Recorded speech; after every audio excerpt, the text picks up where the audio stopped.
balita naman sa labas ng bansa, United Kingdom tuluyan nang aalis mula sa European Union. At nasa 4,500 migrants nasa gitna ng Italian Coast Guard mula sa Mediterranean Sea. Ang globalita, hatid ni Pauline Requesto.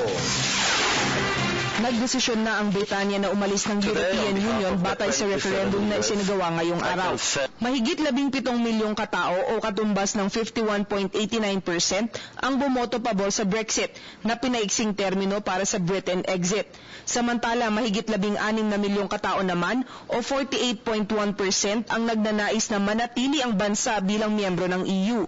Mataas ang voters turnout sa makasaysayang referendum na umabot sa 72.2%.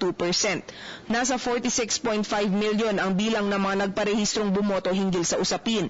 Inihayag ni Nigel Farage na siyang nangunguna sa Leave campaign na ang naging resulta ng referendum ay isang patunay na marami ang naghahangad ng kasarinlan para sa United Kingdom.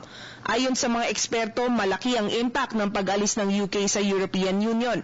Pinangangambahan ngayon ng mga analyst na sumunod ang iba pang member states ng EU matapos ang naging resulta ng referendum.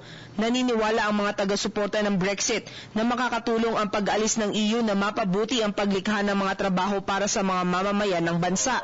Bukod dito, malaya na rin makakapasok ang Britanya sa kahit anong trade agreement na naisin nito. Inahayag naman ng Pangulo ng EU na si Donald Tusk na mananatiling matatag ang natitirang 27 miyembro ng grupo sa kabila ng pag-alis ng United Kingdom. Aabot sa 4,500 migrants sakay ng maliit na bangka ang nasa gitnang Italian Navy at Coast Guard sa Mediterranean Sea.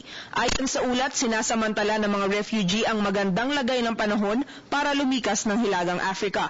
Nitong Mayo, nasa 700 migrants ang nalunod sa pagtatangkang tumawid ng Mediterranean Sea.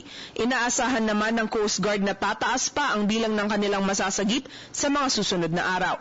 Para sa telebisyon ng Bayan, Pauline Requesto.